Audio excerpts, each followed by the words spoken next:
My friends, words are the weakest form of power. They are wind, sound, mere vibrations in the air. The herd clings to words because they cannot act, cannot stand, cannot radiate force. The strong man, however, does not need to persuade with endless chatter. He conquers through presence, through silence, through the weight of his being. To win without speaking is the highest form of victory, for it shows that your existence alone carries more truth than another's 1,000 arguments. What does this mean? It means you must become such that your very posture speaks, your silence commands, and your gaze unsettles. The world is not moved by what you say, but by what you are, and what you are is revealed most clearly when you no longer hide behind words. Presence is the rarest and most dangerous weapon in existence. Most men are hollow.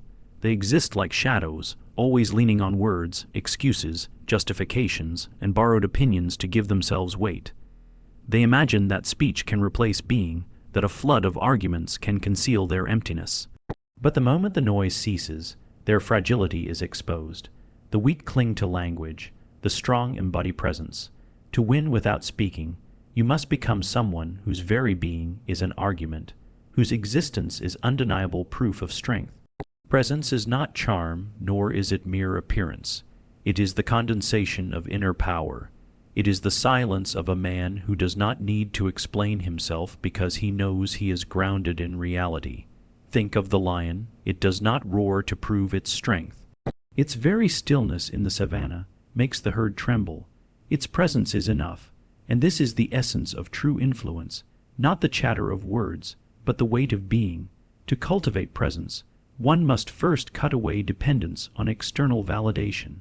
As long as you rely on others' approval, your presence will remain hollow. The gaze of others will dictate your posture, your energy, your confidence. Presence requires sovereignty, a state in which you are no longer swayed by praise or criticism. You stand not because the world supports you, but because you have willed yourself into solidity. Such independence terrifies those who have never known it, for it confronts them with their own dependence. The herd admires speakers because they themselves cannot speak, but they fear presence because it exposes their inner void. Words can be debated, twisted, dismissed, but presence cannot be denied. If a man stands in silence and radiates strength, the crowd feels it in their bones. It disarms them, it unsettles them. They sense that no word will bend him, no insult will touch him, no argument will move him, and so he wins before the battle even begins. The cultivation of presence requires discipline, not performance. You cannot fake it, for the body always betrays the lie. Nervous gestures, restless eyes, strained tones, these reveal the hollowness beneath. But the man who is rooted in himself has no such cracks. His stillness is not effort but nature, not a trick but a truth. When such a man enters a room, the atmosphere shifts. He need not announce himself. Others feel his weight without a word. In this lies the highest form of conquest, to embody the strength others try to describe, to be the reality others try to argue into existence. Words are fragile. They can be countered, ignored, forgotten. Presence, however, is indestructible in the moment. It is not heard but felt, and once felt, it lingers in memory long after words fade. Thus, the strongest argument you will ever make is not spoken from the lips, but carried in the body, in the silence, in the force of your existence. It is the unshakable certainty that you do not need to convince anyone, because your being itself is already the answer. Silence is not emptiness, it is force. The herd, accustomed to noise, chatter, and the constant exchange of meaningless words, trembles before silence because it cannot read it, cannot predict it, cannot control it. Noise is the weapon of the insecure. It fills the void where presence is lacking. But he who can remain silent, who does not rush to defend himself, explain himself, or demand attention, radiates a power that unsettles all who face him. Silence is not weakness. It is the refusal to play the games of the weak. Consider this: when two men meet in conflict, the one who speaks first often reveals his fear. He seeks reassurance in his own words, a confirmation of his position. The one who remains silent, unmoving, holds the ground. His silence becomes a mirror in which the other man sees his own uncertainty reflected. In this way, silence is not passive, it is active domination. To remain still while others fidget, to remain quiet while others babble, is to declare, without a word, that you are not desperate for victory because you already embody it. Silence is also terrifying because it forces others to confront themselves. When you do not fill the void with explanations or distractions, the other must face the weight of his own words, his own anxieties, his own projections. He begins to question himself, to stumble, to lose confidence. In this way, silence becomes a weapon sharper than speech. Words can be countered, but silence cannot. It resists attack because there is nothing to grasp, nothing to twist, nothing to strike. To master silence requires strength of will. The ordinary man cannot bear it. He rushes to speak, to prove, to defend, because he is enslaved by the opinions of others. His silence feels unbearable, like suffocation, because he fears being misunderstood or ignored. But the one who is sovereign has no such fear. He knows that truth does not require advertisement, that strength does not require announcement. His silence is not void but fullness, a fullness so complete that words would only diminish it. Think of the still mountain. It says nothing, and yet it commands reverence. Men build temples at its base, not because it spoke, but because its silence revealed its eternity. The storm may rage, but the mountain does not answer, it simply remains. Such is the man who has mastered silence. His presence is immovable, unbending, and it humbles all who encounter him. The herd will always mistake silence for agreement or weakness, because they cannot imagine strength that does not advertise itself. Let them, their misunderstanding only strengthens you, for while they chatter and reveal their fragility, you remain the immovable center. This is why silence is not the absence of power, but its purest expression. To be silent in the face of attack is to demonstrate that you are untouchable. To hold silence in the midst of noise is to show that you are above it. And to conquer without words is the most profound victory, for no one can argue with what is never spoken but always felt. The eyes are the most dangerous weapon of man, for they reveal what no word can conceal. In a glance lies truth, fear, authority, or submission. The herd speaks endlessly, drowning itself in noise, but the eyes betray them instantly. One need only look steadily into another's gaze to strip away the mask. The liar lowers his eyes, the coward shifts them, the weak blink too quickly. The strong, however, do not flinch, for their gaze flows from inner certainty. To win without words, one must learn to see, and to let oneself be seen. The gaze is not mere vision, it is the extension of the soul. In your eyes lives your will. When you meet another's gaze without trembling, you declare yourself sovereign, a man who does not seek approval, who does not bend. The eyes can dominate without violence, command without speech. Think of the predator in the wild. It does not need to growl for the prey to freeze. The gaze itself immobilizes. The eyes radiate intent, and intent is more powerful than explanation. But here lies a paradox. Many attempt to imitate the steady gaze of power, and yet they fail. Why? Because the eyes cannot be faked. They are the mirror of the inner world. A man may try to stare with intensity, but if inside he trembles with insecurity, his gaze reveals it. He may widen his eyes, lock them in defiance, but his soul betrays the act. Authenticity cannot be forged in the eyes. Only those who have mastered themselves, who have confronted their fears and accepted their being, possess a gaze that others cannot withstand. To cultivate such a gaze requires deep inner work. It means confronting your shadows, the hidden weaknesses you deny. It means refusing to avert your eyes from your own truth. The man who cannot meet himself in the mirror cannot meet another man's gaze. Only when you stop running from yourself do your eyes become unshakable. Then your gaze no longer seeks to dominate, it simply is, and in its being, others feel their own falseness exposed. Observe how those with fractured souls cannot look directly into the eyes of the whole. They glance away, They search for distractions. They shift uncomfortably. Why? Because to meet such a gaze is to confront their own lack of grounding.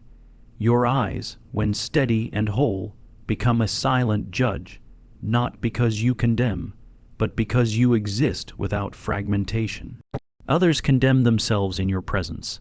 This is why the eyes, more than words, decide the outcome of many encounters. In silence, two men may face one another, and yet the victor is already chosen, not by speech, but by who first falters under the gaze of the other. It is an ancient duel, older than language itself.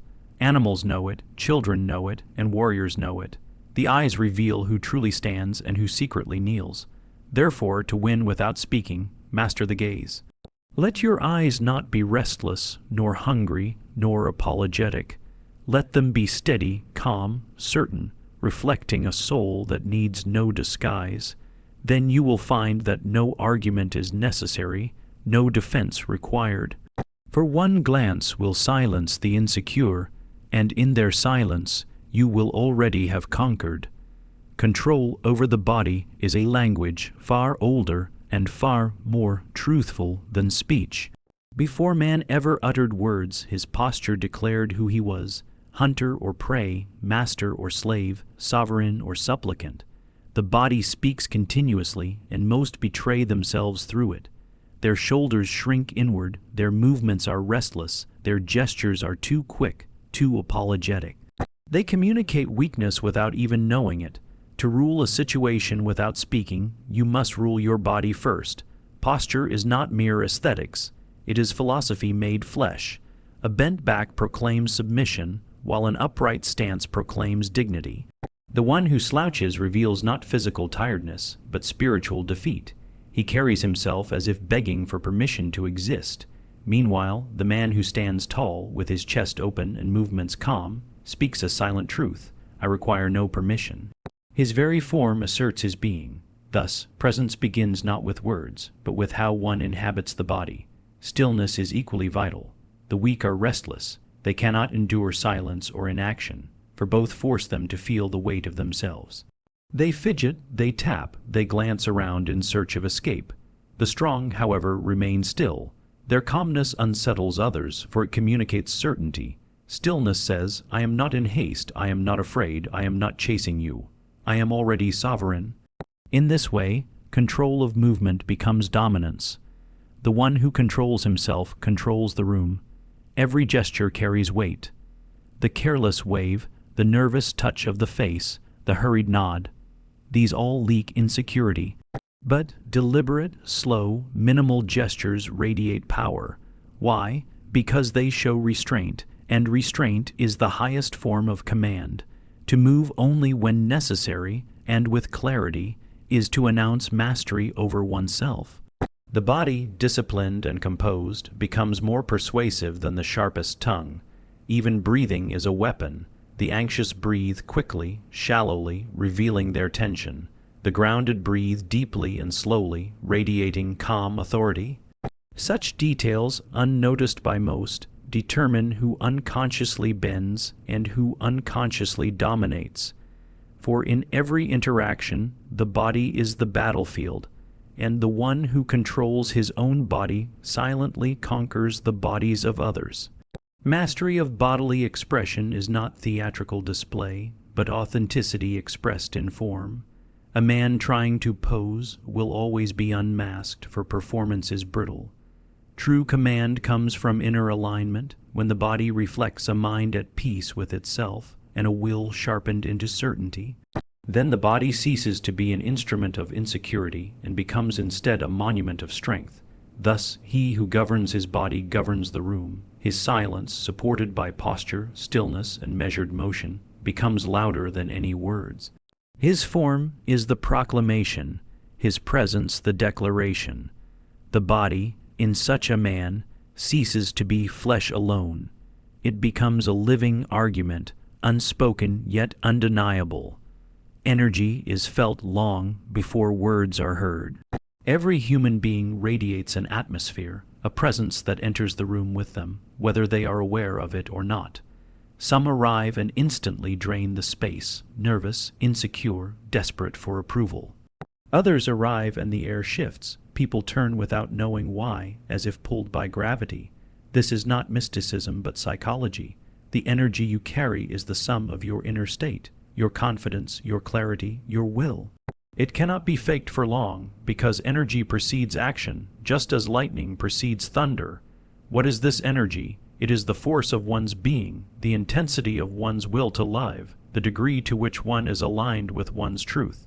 Most people are fragmented, divided within themselves, saying one thing but feeling another, desiring yet fearing. Their energy reflects this conflict. It is scattered, confused, weak, but the one who is internally united radiates differently. His presence is solid, coherent, unmistakable.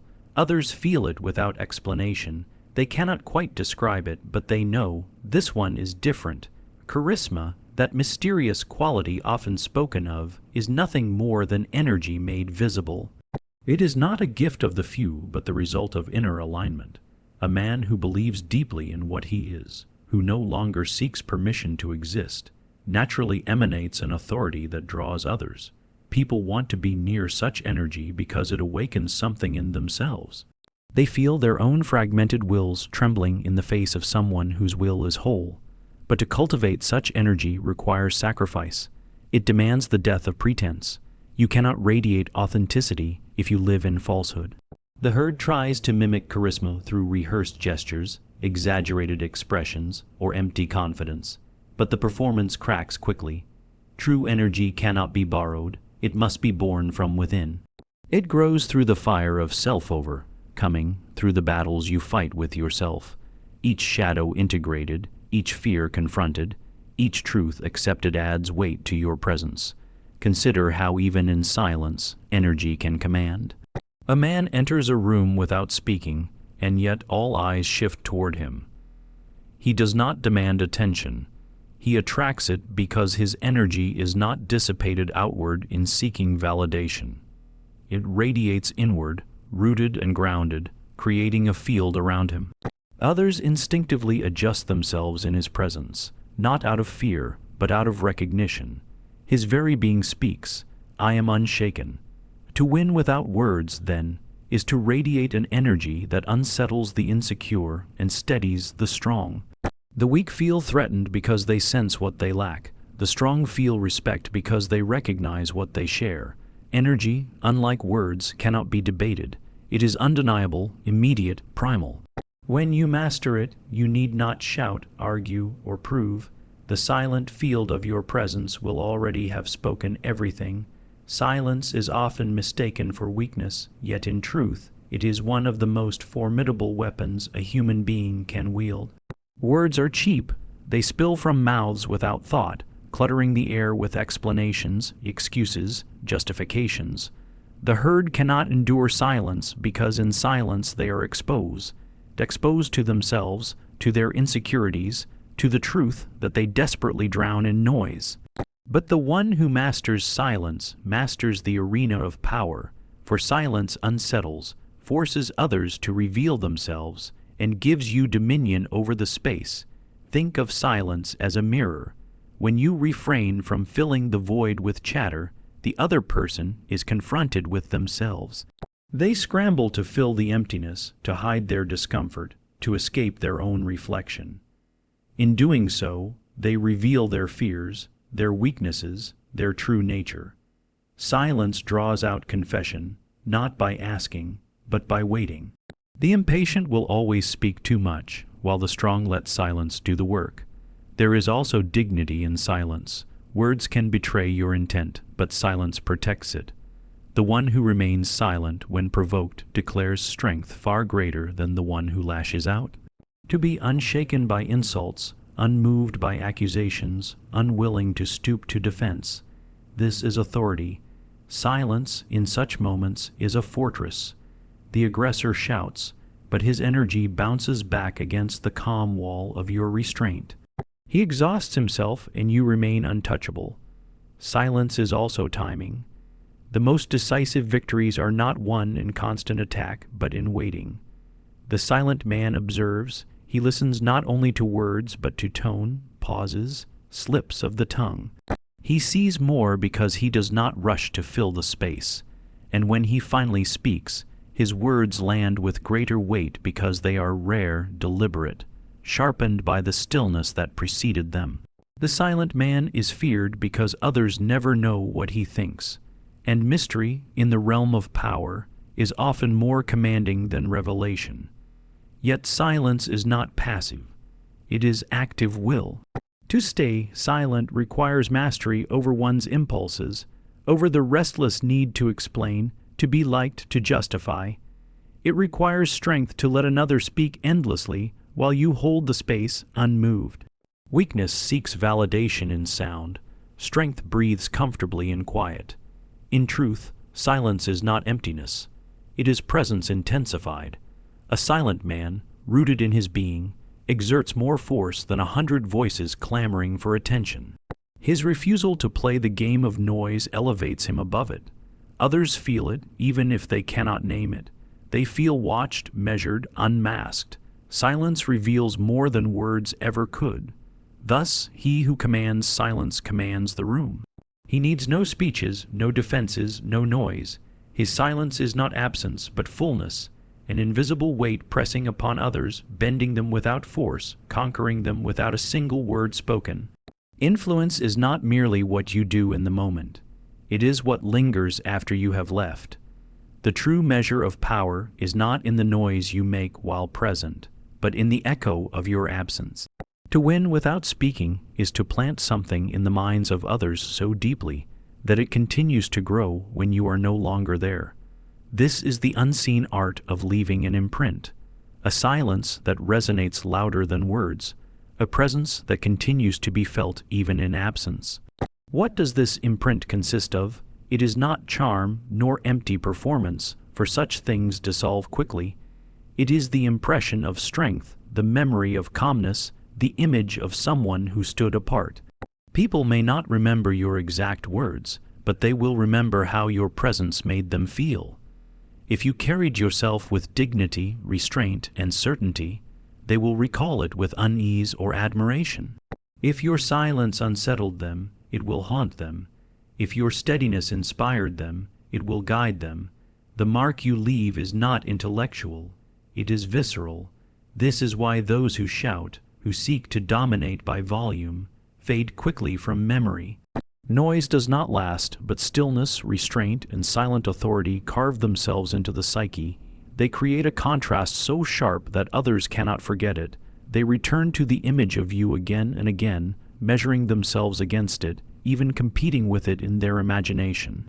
You continue to shape them long after the encounter is over.